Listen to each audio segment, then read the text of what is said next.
Guys, so this was the question that I had asked you and a very few people had responded. मैंने उनको reply नहीं किया, मैंने सोचा session में ये आंसर बताऊं. सी यार यहाँ पे क्या होगा? If all the people on the earth, all the people, animal, humans, everybody, अगर एक साथ जंप करते हैं तो guys the weight of or the mass of all the humans and animals together will be very very large. देखो मुझे ये नहीं पता कि अर्थ से उन सब का मास ज्यादा हो जाएगा या कम हो जाएगा, लेकिन बहुत ज्यादा होगा, बहुत, है ना. ऑलमोस्ट या तो अर्थ से ज्यादा भी हो सकता है या अर्थ से ज्यादा तो नहीं होगा, बट कंपैरिजन में बहुत ज्यादा हो जाएगा. यस, जैसे मून है तो काफी वेट हो जाएगा सबका. तो जैसे ही these are all the people, these are all the people, yes, all animals and humans. अब जैसे ही ये सब जंप करेंगे इसका मास बहुत बढ़ गया. Yes, correct. तो इसका एक्सेलरेशन थोड़ा सा कम हो जाएगा. मास बढ़ गया तो नीचे आने का एक्सेलरेशन अभी 9.8 नहीं होगा. यस, 9.8 से काफी कम होगा और ये अर्थ को भी अपनी तरफ अट्रैक्ट करेगा with a good amount of acceleration. तो अर्थ के ऊपर एक बहुत बड़ा अर्थक्वेक आएगा. अभी तुम बोलोगे क्यों? अरे अर्थ का हर एक पार्ट, दिस इज अर्थ, है ना, अर्थ पूरा के पूरा ऊपर की तरफ मूव करेगा. यस और no? It will actually accelerate and move upwards.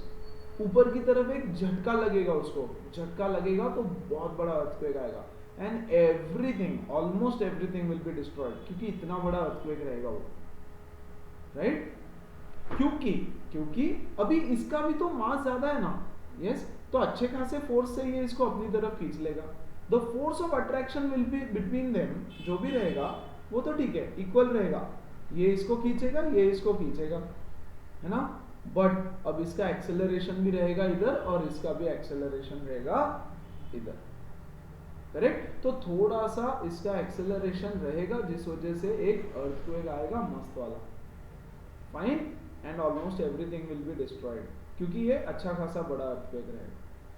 और बाई चांस अगर अर्थक्वेक नहीं भी आए तो इतने सारे लोग जब एक साथ यहां पे गिरेंगे, यस, तब तो और ज्यादा बड़ा अर्थक्वेक आएगा. राइट? सो एक्सेलरेशन भी होगा प्लस ये इतने सारे लोग धड़ाम से उसके ऊपर गिरने वाले हैं, है ना. जैसे बस है, सी इट्स लाइक बस में एक बच्चा जंप करे तो कुछ नहीं होगा.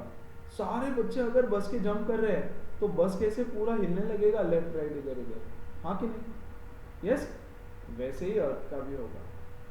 यस, बहुत बड़ा पॉपुलेशन है ह्यूमंस का और एनिमल्स का मिला करके, है ना. So that will be the effect.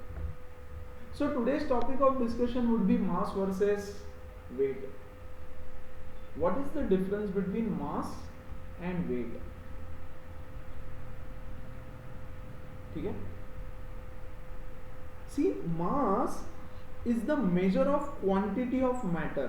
It is the quantity of matter in the body. In the body. At rest. जब कोई बॉडी रेस्ट पे है तो उसके अंदर कितना मैटर ठूसा हुआ है, कितना फैट्स, कितना सब अमाउंट ऑफ क्वांटिटी, कितना उसके बॉडी के अंदर ठूसा हुआ है, is nothing but mass. Then what is weight? Weight is nothing but the force of attraction, yes, by the earth. Force of attraction by the earth on the body के ऊपर. yes, the force of attraction by earth on the body is called as weight. जैसे अर्थ किसी body पे कितना force लगाएगी, mass of the body into acceleration which is nothing but m into g. right? so mass तो mass है, लेकिन weight is nothing but the force exerted by the earth on the body. Mass into acceleration due to gravity. समझ में आ रहा है? Correct? देखो it is a scalar quantity, और एक्सप्लेनेशन दूंगा इसका, don't worry. Mass is a scalar quantity, उसको डायरेक्शन की जरूरत नहीं होती, बट हमने बोला force is a vector quantity, we know that, yes, VECTOR, vector, ठीक है। अगर तुम मुझे बोलोगे तुम्हारा मास कितना है, तो लेट्स से आई से 60 kg, so kg is the unit of mass, the SI unit of mass is kg and the CGS unit is grams, yes। अगर मैं तुम्हारे ऊपर बैठ जाऊं, ठीक है, तो how much force do I exert on you, अगर मैं तुम्हारे ऊपर बैठ गया तो मैं तुम्हारे ऊपर कितना फोर्स एक्सर्ट करूंगा, equal to my weight, so force is nothing but equal to weight, yes और नो, यही तो बोल रहा हूं। तुम्हारा जो वेट है ना, तो वेट का फॉर्मूला होता है mg, which is same as force. तो अगर किसी ने तुमको पूछा कि तुम्हारा वेट कितना है, तो वेट का आंसर तुमको देना पड़ेगा 60 kg इंटू ग्रेविटी 9.8। आ रही है बात समझ, है ना? ये कितना होगा, 60 multiplied by 9.8, which is approximately 588। What is the unit of weight? Weight is nothing but force, तो force का यूनिट क्या होता है, न्यूटन, तो weight का यूनिट भी क्या रहेगा, Newton, yes। So the third point is the SI unit of weight is Newton and the CGS unit is dyne. Newton and dyne are the units of mass and weight, है ना। मास को major कैसे कर सकते हैं, using a physical beam balance,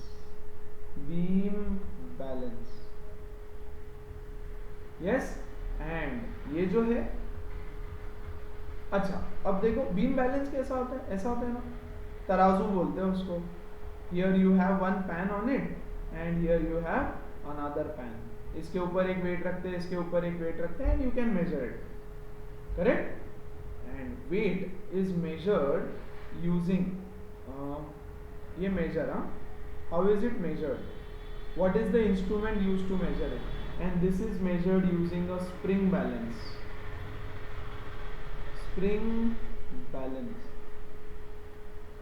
yes, which gives the measurement in newtons only। I hope you guys know what a spring balance is, right। ऐसा एक instrument होता है ना, उसको ऐसे एक नीचे हुक होता है और यहाँ पे देयर आर यूनिट्स रिटन 10, 20, 30, है ना। जिस किसी का वेट मेजर करना है उसको यहाँ से लटका दो ऐसे, correct. So that will measure the weight of that person. And the most important point, mass is constant everywhere,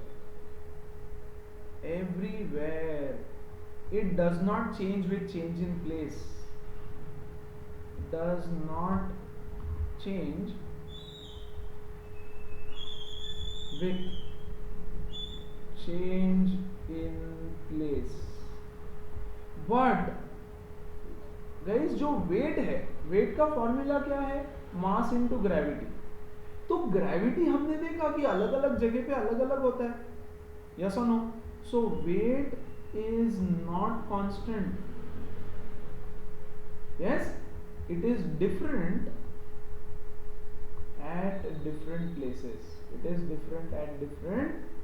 places, for example my weight on earth पे मेरा वेट कितना रहेगा, 60 इंटू 9.8, 588 न्यूटन। अगर मैं मून पे चला जाऊं, सो मून पे मेरा वेट कितना रहेगा, 60, मेरा मास तो सेम ही रहने वाला है मून पे my mass on earth is 60 and my mass on moon is also going to be 60 kg। See, it is the amount of matter जो मेरे अंदर ठूसा है ना, तो मैटर तो इतना ही रहने वाला है 60 kg के इक्विवेलेंट। But what is the acceleration due to gravity on moon, 1.6, yes और नो। तो what will be my weight on moon, 60 into 1.6, which is 96 newton। See look at the difference guys, यहाँ पे 588 न्यूटन मेरा wait रहेगा और यहाँ पे moon पे सिर्फ 96 newton. So weight is nothing but the force of attraction exerted by the planet on you, है ना. तुम जहां पे हो, the force of attraction exerted by the earth, earth यहाँ लिखा क्योंकि हम अभी अर्थ पे, है ना. मून पे जाओगे तो वेट क्या हो जाएगा, the force of attraction exerted by the moon on the body. Yes, और वो कितना रहेगा 1.6, that is acceleration due to gravity वाला. Getting the point. Yes, so mass अलग है, फोर्स अलग है. फिर ऐसा क्यों होता है कि जब हम किसी को पूछते हैं कि तेरा वेट कितना है तो वो बोलता है 60 kg. जब हम किसी को, okay this is the question for you today, this is your question. When we ask someone how much is your weight, yes, तो वो बोलता है my weight is 60 kg. Option 1 is he correct, option 2 is he wrong? If he is correct, how can he be correct? Because weight का unit तो Newton होता है. वो तो बेवकूफ इंसान केजी बोल रहा है, ऐसे थोड़ी चलता है ना. करेक्ट. और अगर गलत है, yes, so why is he wrong, why is he wrong. अगर मैं तुमको पूछूं बेटा तुम्हारा वेट कितना है तो तुमने आंसर क्या देना चाहिए, What should be your answer? और जनरली लोग 60 kg क्यों बोलते हैं, Why do people answer in kgs? और क्या फंडा है ये सब, Why ऐसा क्यों होता है, उल्टा पुल्टा कुछ भी गलत बचपन से हमको सिखा के रखा है क्या, क्या ऐसा है कि हमको बचपन से गलत सिखा है या सभी लोग गलत बोलते हैं. I don't know, you got to find it out. Yes, and reply to me. Fine. So that is the difference between mass and weight. Very famous question in exam. Mass is the quantity of matter, weight is the force of attraction by earth. Mass is a scalar quantity, force that is weight is a vector quantity. इसका unit होता है kg and grams. Force या wait का unit होता है Newton's और dine. Yes, कैसे major किया जाता है मास को, यूजिंग अ फिजिकल बैलेंस. और इसको कैसे मेजर किया जाता है, यूजिंग अ स्प्रिंग बैलेंस. हाँ, आजकल डिजिटल वेइंग मशीन्स होता है. देखो उसका नाम क्या है, वेइंग मशीन. यस और नो. चलो ये लास्ट पॉइंट बता देता हूं. Mass is constant everywhere. Earth पे हो, मून पे हो, इक्वेटर पे हो, पोल्स पे हो, मास सेम रहेगा. But the weight will change everywhere because weight is equal to mg and g is different at different places. g का सारा कॉन्सेप्ट कल सीखा है हमने.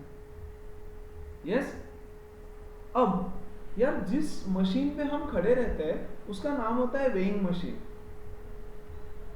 वेइंग मशीन, हाँ कि नहीं, मतलब वो वेट मेजर करता है. वेइंग मशीन है मतलब वेट मेजर करता है. लेकिन बोलते वक्त हम क्या बोलते हैं कि मेरा मास है 60, मेरा वेट है 60 kg.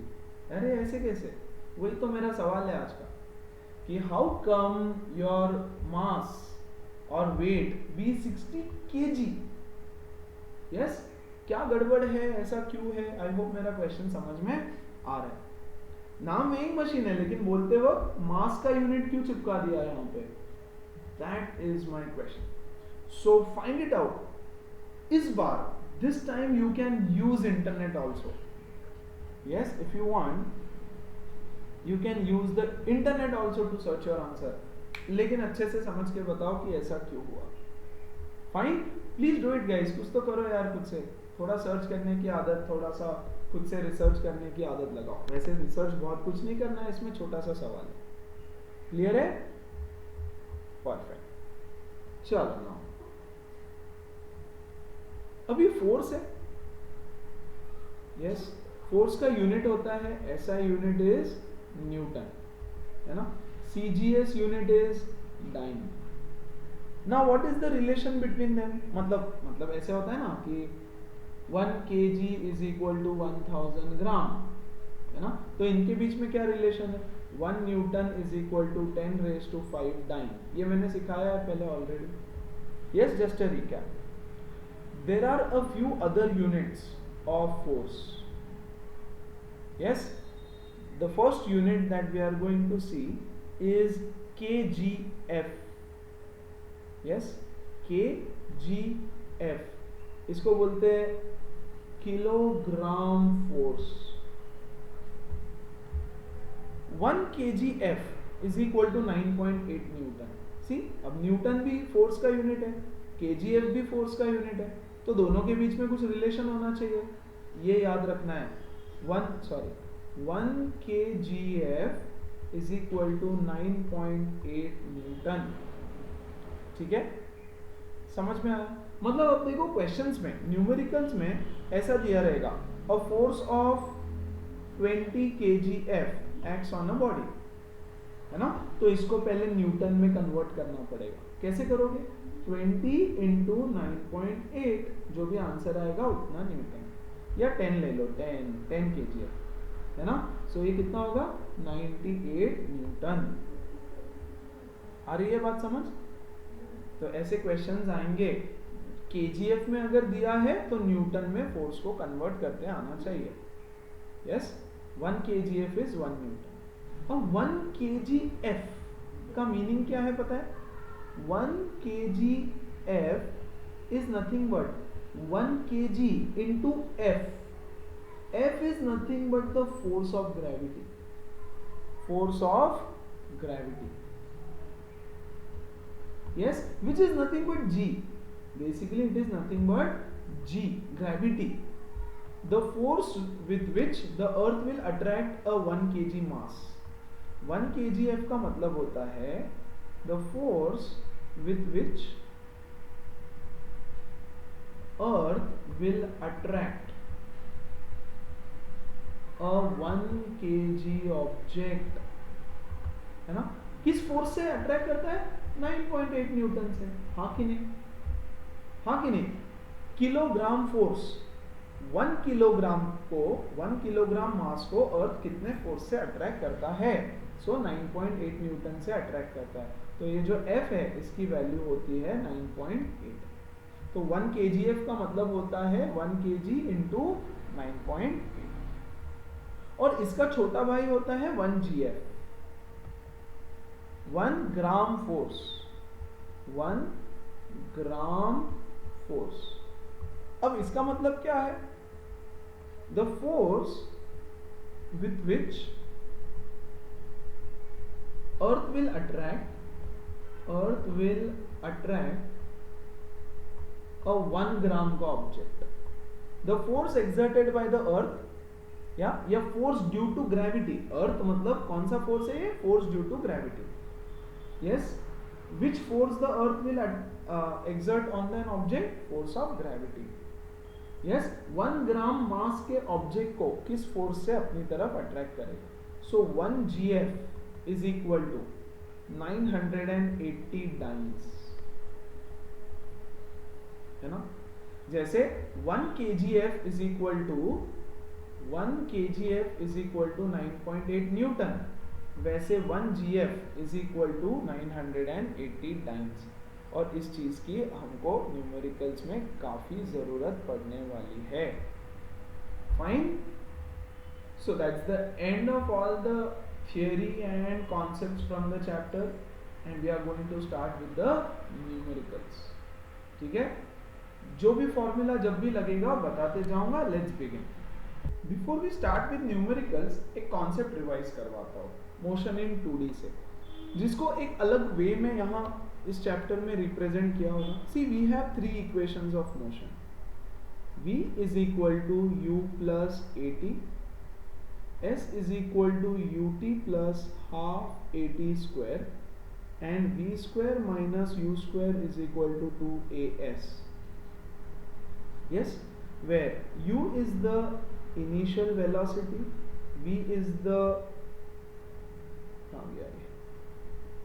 final velocity, s is the displacement, है ना?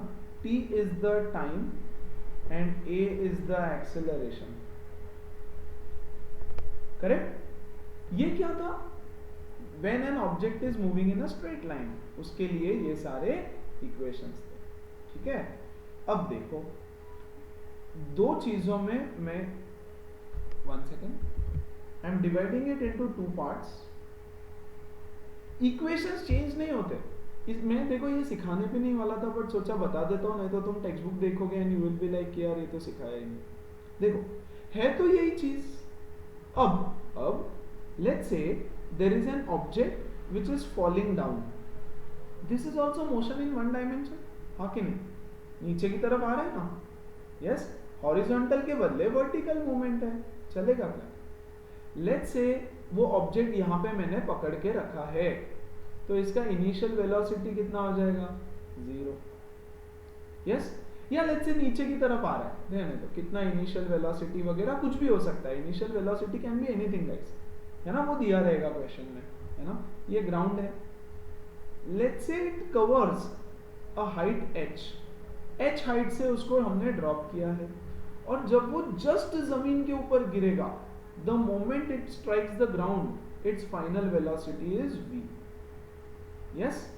हमने पढ़ा है कि जब ये नीचे की तरफ आ रहा होगा तो इसका स्पीड इंक्रीज होता है, velocity increases, so acceleration is g, acceleration due to gravity. देखो मैं इसको यहां से छोड़ दूंगा तो वो नीचे आएगा किसी एक्सेलरेशन से, क्या एक्सेलरेशन है वो? g, सो a के बदले g रख देंगे सिर्फ, यस और नो। और s, this is the distance that it covers, तो s के बदले h रख देंगे, तो ये तीनों इक्वेशन क्या हो जाएंगे? देखो v is equal to u plus g t, हाँ कि नहीं?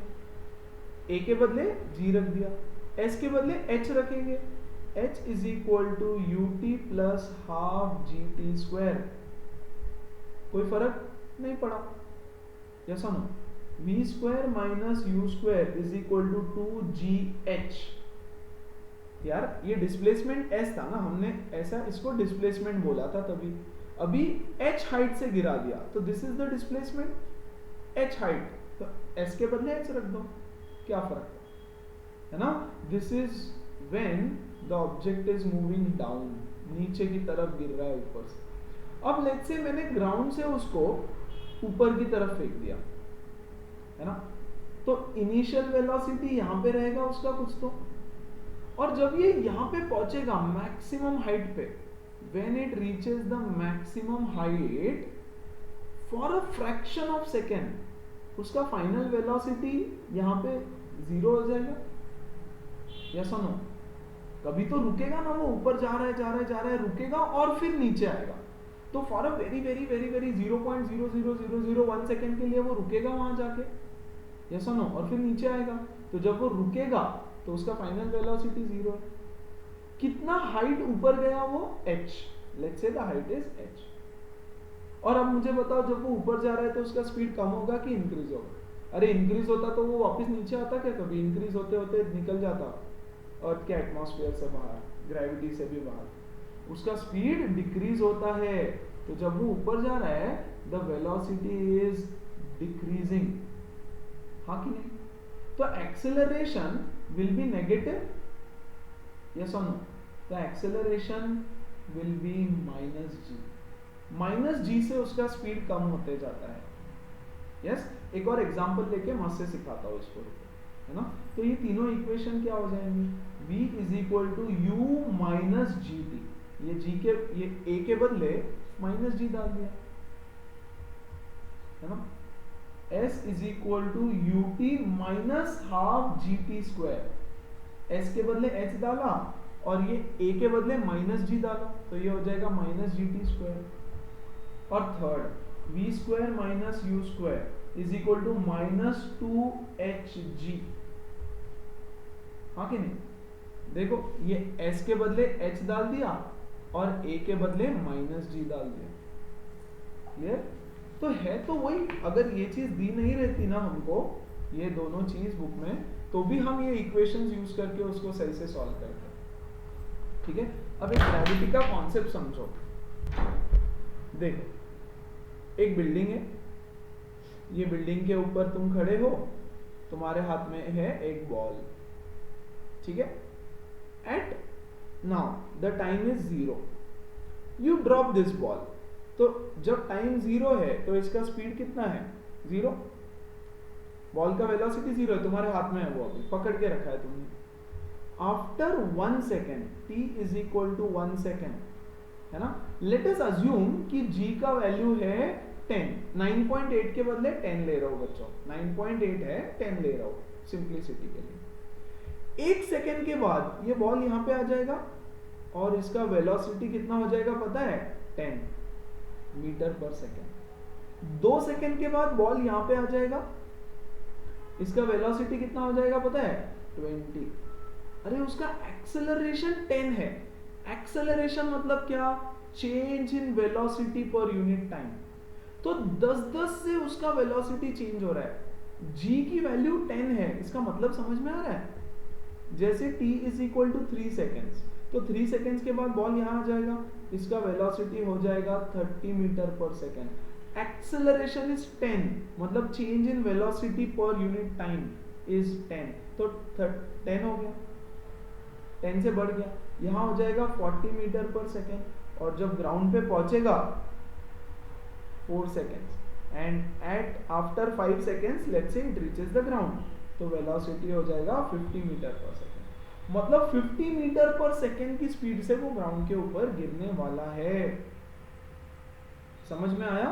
तो देखो जब नीचे आ रहा है तो उसका वेलोसिटी +10 +10 +10 +10 स्पीड बढ़ते जा रहा है, बढ़ते जा रहा है। तो जितना ऊपर से बॉल फेंकोगे नीचे आते वक्त उसका स्पीड उतना बढ़ेगा, है ना। अब उल्टा जाते हैं, ये ग्राउंड पे बॉल है ना। So at t is equal to 0 ground पे है।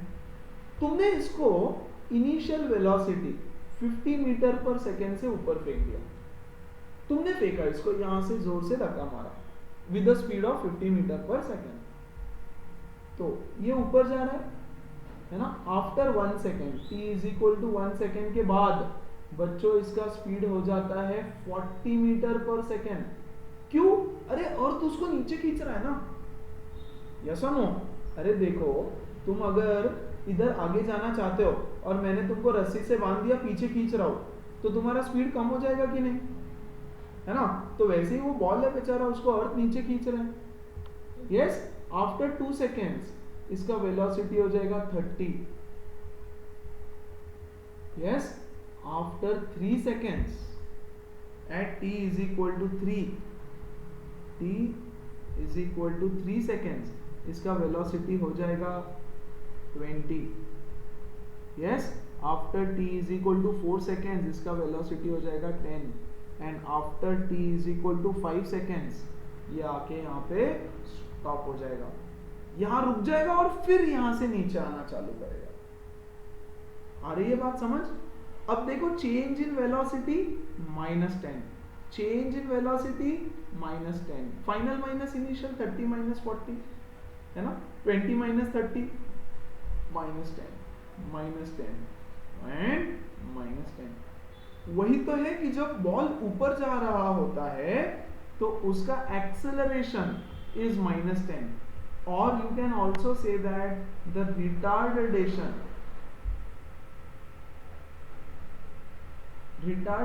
is 10 metre per second square, है ना।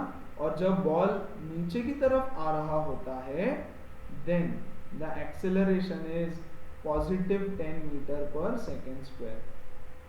यस, इसको बस हम g लिखते हैं क्योंकि एक्सेलरेशन ड्यू टू ग्रेविटी होता है वो, तो ग्रेविटी की वजह से जो एक्सेलरेशन होता है उसको डिनोट करने का सिंबल है g, यस और no, which is 10 metre per second square.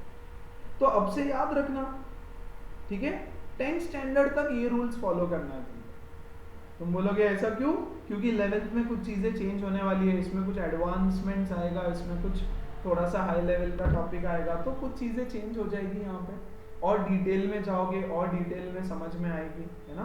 तो फिलहाल के लिए ये फॉलो करना ना। जब भी ऑब्जेक्ट नीचे आ रहा होगा तो ग्रेविटी विल बी पॉजिटिव, जब भी ऑब्जेक्ट ऊपर जा रहा होगा तो ग्रेविटी की वैल्यू लेंगे माइनस में, ना, जो भी वैल्यू दी रहेगी उसको माइनस लेना है। आई बात समझ। यस, तो बहुत डिटेल में मैंने समझाया मीनिंग कि यार क्या हो रहा है, जब ऑब्जेक्ट नीचे गिरता है तो उसका स्पीड बढ़ते जाता है, जब ऊपर जाते रहता है तो उसका स्पीड ऑब्वियसली कम होते जाता है, एंड सो ऑन।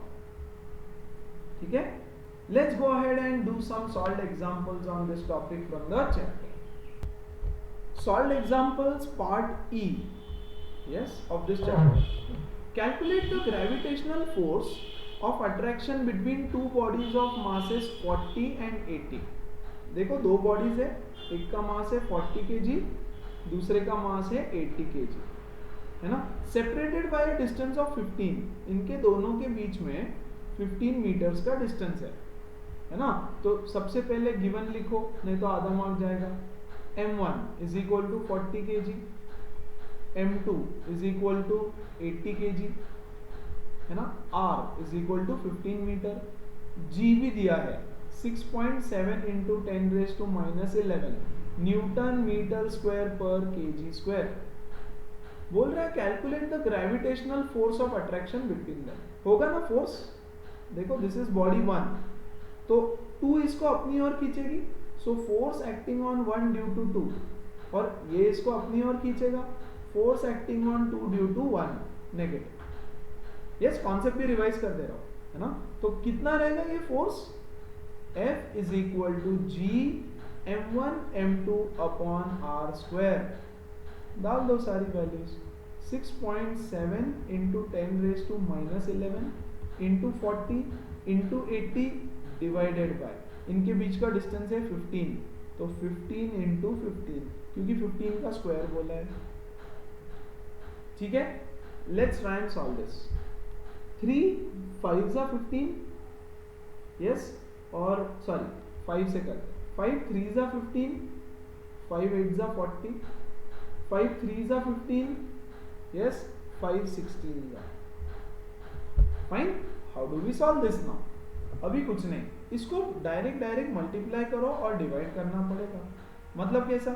16 इंटू 8 करो, 16 8 जा 128 multiplied by 6.7 into 10 raise to minus 11 divided by 3 3 जा 9. ठीक है, फर्स्ट मल्टीप्लाई दिस 128 इंटू 6.7. यहां मैं पूरा कैलकुलेशन करके बताऊंगा, मतलब तुमको कैलकुलेशन टफ ना लगे. इजी कैलकुलेशंस होते हैं, दिखने में टफ है, इजी होते हैं. 7 8 जा 56 5, 7 2 जा 14 प्लस 5 9 1, 7 1 जा 7 प्लस 1 8, राइट. फिर 0, 6 8 जा 48 4, 6 2 जा 14 प्लस 4 16 1, 6 1 जा 6 प्लस 1 7, राइट. सो 6 ये 7 1 14 प्लस 1 15 5 1 8, एक के बाद पॉइंट, तो यहाँ आया 857.6 into 10 raise to minus 11 divided by 9. अब यार ये डिवीजन तो कर ही लोगे ना, ये डिवीजन करो और आंसर निकालो. इसको डिवाइड करोगे तो आंसर आएगा 95.28 into 10 raise to minus 11 newton. लेकिन हमेशा कोशिश करना कि इसको स्टैंडर्ड फॉर्म में लिखा जाए. स्टैंडर्ड फॉर्म होता है एक के बाद पॉइंट, तो ये पॉइंट को इधर शिफ्ट करो, तो ये आएगा 9.528 into 10 raise to minus 10 newton. ये पॉइंट इधर शिफ्ट हो जाएगा तो 10 से मल्टीप्लाई करना पड़ेगा ना. यस और नो. देखो एक बार, F is equal to 95.28 into 10 raise to minus 11. अगर ये पॉइंट को मैं यहाँ शिफ्ट करूँ तो ये हो जाएगा 9.528 इंटू 10. देखो इंटू 10 करोगे तो वापस इधर आ जाएगा, yes, into 10 raise to minus 11. तो ये ओवरऑल हो गया 10 raise to minus 10. This is your answer. Yes. अब देखो दो बॉडीज है, ठीक है, एक 40 kg का, एक 80 kg का, मतलब तुम्हारे वेट के जितना और तुमसे डबल वेट वाला, and you are standing at a distance of 15 metres. Social distancing, बहुत ज्यादा ही डिस्टेंसिंग हो गया. See how much is the force acting between you. 0.1 2 3 4 5 6 7 8 9 9. Yes, इतना छोटा, और है आगे नंबर छोटा, इतना सा फोर्स तुम्हारे बीच में एक्ट हो रहा है. क्या ही अट्रैक्ट हो जाओगे यार एक दूसरे से. But there is a force for sure. आई बात समझ. Yes, so that is the first question. अगला सवाल देखते हैं. Taking the mass of earth equal to this, mass of earth is 6 into 10 raised to 24 kg and radius equal to this much. Radius कितना है earth का? Radius of earth is 6.4 into 10⁻⁶ metre. Calculate the value of acceleration due to gravity at a height of 2000 km above the Earth's surface. Take capital G as 6.7 into 10⁻⁻11। ठीक है, देखो यार, acceleration due to gravity निकालने बोला है, कहां पे? At a height of 2000 kilometre. हमारे पास देखो एक्सेलरेशन ड्यू टू ग्रेविटी का फॉर्मूला है gm/r²। लेकिन ये कहां पर है? On the surface of earth. ये अर्थ है, यस। इसके सरफेस पे अगर तुम खड़े रहोगे, यस, तो एक्सेलरेशन ड्यू टू ग्रेविटी ऐसे मिलता है। वैल्यू ऑफ स्मॉल g, ये हमने किया है already calculation, where g is this, mass of earth is this and radius of earth is this. ये रेडियस है। अब वो क्या बोल रहे, तुम अर्थ से 2000 किलोमीटर ऊपर चले गए, है ना? मतलब बताता हूं, ये अर्थ है, यहां से सरफेस से, अर्थ के सरफेस से 2000 किलोमीटर ऊपर जाके तुम खड़े हो, yes. This height is 2000 kilometre. What is the acceleration due to gravity at this point? Will it change? Will the acceleration due to gravity change? बच्चों, of course it will change. See, g is equal to gm/r². It depends on the distance between the two objects. तो ये formula change होके क्या हो जाएगा? देखो, gm/r+h का whole square. यार देखो, अभी सेंटर ऑफ अर्थ से इस बच्चे का डिस्टेंस कितना हो गया? ये r, यहां से यहां तक r था और यहां से यहां तक h। तो सेंटर ऑफ अर्थ से उसके डिस्टेंस का स्क्वायर, ये एक्चुअल फॉर्मूला होता है। ये जो फॉर्मूला है, this is on the surface of earth, on the surface of earth, yes. तो ये रेडियस था फॉर्मूला में। अब हाइट और बढ़ चुका है, तो डिस्टेंस बिटवीन देम लेना पड़ेगा कि नहीं, है ना? सो डालो वैल्यूज।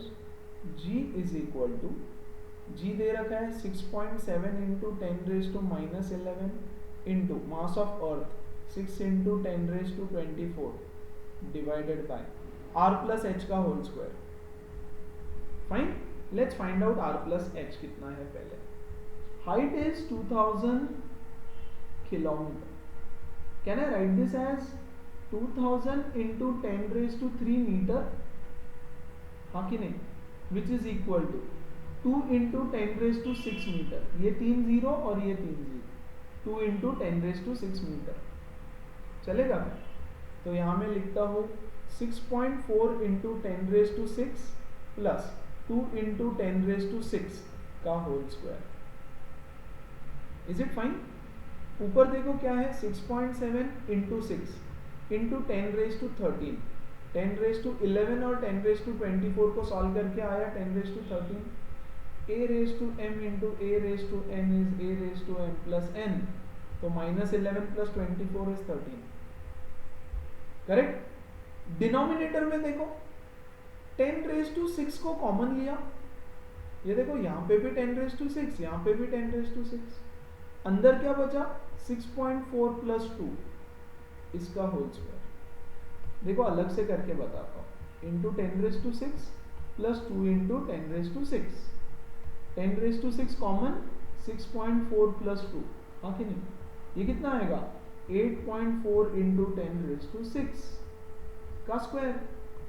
सो ये आया 6.7 into 6 into 10⁻13 divided by 8.4 into 8.4, अरे स्क्वायर है ना इसका, स्क्वायर, इसका भी स्क्वायर, इसका भी स्क्वायर, तो 2 बार 8.4 लिखा, इंटू 2 बार 8.4 लिखा, मल्टीप्लाइड बाय 10⁻12, 10⁻6 का square, a⁻m⁻n is a⁻m into n, correct? Now we have something which we can maybe solve। देखते हैं, ये पॉइंट से ये पॉइंट कट गया, कोई टेंशन नहीं, तो 67/84 आया। यस, 67/84 आया इनटू, देखो ये पॉइंट काट देता हूं और ऊपर एक जीरो देता हूं, चलेगा? तो ये आया 60/84, हाँ कि नहीं, मल्टीप्लाइड बाय ये 12 ऊपर जाके क्या बन जाएगा, 10⁻13 - 12 a⁻m upon a⁻n is a⁻m-n। Yes, now solve this. अब देखो ये 10 हो जाएगा, तो इसको लिखता हूं 670/84। Is it fine? ये 10 बचेगा ना, इसका 10⁻1, तो 10 को 67 से मल्टीप्लाई कर दिया और ये है 60/84। ठीक है बच्चों, सॉल्व करो इसको। इसको कैसे सॉल्व करें? 2 से डिवाइड करूंगा उसको, 42, 2 3 5 इनटू, इसको करो डिवाइड 30/42। ठीक है, अब इसका तो तुमको डिवीजन करना पड़ेगा। 335 डिवाइडेड बाय 42, ऐसे प्रॉपर 335 डिवाइडेड बाय 42, और कोई ऑप्शन नहीं है ना? सो प्लीज इतना तो कर सकते हो ना अभी। See where your classmates will be struggling with this calculations, मैं उसको एकदम सिंपल करके बता रहा हूं। ठीक है, तो ये कुछ आएगा अप्रोक्सीमेटली 8, 7.97, 8 आता है ये 8। सी देखो 42 इंटू 8 करो, 8 2 जा 16, 6 1 कैरी, 8 4 जा 32 + 1 33, 336। यस और नो? ये है 335। So can I right 7.98? चलेगा क्या? या डायरेक्ट 8 लिख दो तो भी चल जाएगा यार, लेकिन इससे आंसर और करेक्ट आएगा, हाँ कि नहीं? और इसको तो और सॉल्व कर सकते हैं, 6 5 जा एंड 6 7 जा, सो 5/7। ठीक है ना? 5/7 तो डिवीजन कर लो, तो ये आएगा 0, 5 7 7 जा 49, 1 4, 0.714। now multiply this, 7.98 into 0.714। ठीक है ना? अप्रोक्सीमेटली 5.67 आएगा, अप्रोक्सीमेटली देख लेना वो value. So G is equal to this much metre per second square. मतलब तुम अर्थ से जितना दूर दूर जाओगे एक्सेलरेशन ड्यू टू ग्रेविटी कम होता जाएगा, हाँ कि नहीं? देखो अर्थ के सरफेस पे, कैलकुलेशन के चक्कर में क्वेश्चन मत भूल जाना क्या है। अर्थ के सरफेस पे यहां पर अर्थ तुमको अट्रैक्ट कर रहा है 9.8 से, यस, विद दिस वैल्यू। जैसे जैसे तुम अर्थ से ऊपर जाओगे, काफी ऊपर 500 600 किलोमीटर ऊपर गए, इसका वैल्यू हो जाएगा 9, और ऊपर गए इसका वैल्यू हो जाएगा 8, और ऊपर गए 2000 किलोमीटर के डिस्टेंस पे चले गए तुम अर्थ से, है ना? तो acceleration due to gravity will become 5.67 metres per second square, है ना? वंस अगेन इसका मीनिंग क्या है कि जब यहां से तुम नीचे गिरोगे, है ना, your speed will increase by 5.67 plus 5.67 plus 5.67, यहां तक पहुंचोगे, फिर यहां से +8 +8 +8, यहां पहुंचोगे +9 +9 +9, ऐसे, करेक्ट? तो स्पीड में कितना चेंज होगा, that is acceleration due to gravity. Clear है? Yes. Next question, third question from the exercise. बोल रहा है a body of mass 10 kg is taken from earth to moon. एक बॉडी है ये अर्थ पे इसका मास है, mass on earth is 10 kg। एक छोटा सा बेबी रहेगा इधर, ठीक है? If the value of G on earth is 9.8, अर्थ पे G का वैल्यू कितना है? 9.8 metre per second square. And on moon, अब ये बॉडी को अगर मैं मून पे रख दूं, मून पे इसी बॉडी को रख दिया, यहाँ पे मून पे एक्सेलरेशन ड्यू टू ग्रेविटी है 1.6 metre per second square. Find the weight of the body on earth, earth पे उसका वेट निकालो। So weight is equal to mg, weight is equal to m into g, so 10 into 9.8। क्या answer लिखोगे? Wait 98, unit क्या होगा wait का, Newton. सो अर्थ पे उसका वेट है 98 न्यूटन। ठीक है, नाउ क्या बोल रहे हैं, find the mass and wait of the body on moon. Moon पे उसका मास फाइंड करो और वेट फाइंड करो। मास बताओ कितना रहेगा मून पे, बताओ बताओ बताओ बताओ बताओ, जल्दी जल्दी जल्दी जल्दी जल्दी। अरे 10 kg। अरे मास नहीं चेंज होगा यार, मास इधर भी सेम होता है, the mass is same everywhere, इधर 10 kg तो इधर भी 10 kg। Weight on moon is equal to mass on moon into gravity of moon, है ना। यहाँ पे रहेगा mass on earth into gravity of earth. तो मास कितना है 10, ग्रेविटी कितना है 1.6, तो ये हो जाएगा 16 न्यूटन। तो मून पे उसका वेट रहता है 16 newton only. Getting it? Yes. So these are some of the questions from your solve numericals. हुए नहीं है यार, अभी बहुत सारे न्यूमेरिकल्स और है ना, but on the basis of this, on this particular basis, I'm giving you some homework. Exercise E from your textbook, numericals 1 to 10। 10 numericals एकदम सिंपल है, F is equal to ma वगैरह वगैरह ऐसे फॉर्मूलाज पे based है। If the weight on earth is this much, find the weight on moon and so on, gravity वगैरह। Try करो, send me your doubts by 12 PM tomorrow। Please send me your doubts by 12 PM, क्योंकि उसके बाद मैं तुम्हारा session बनाऊंगा so that I can include those numericals as well।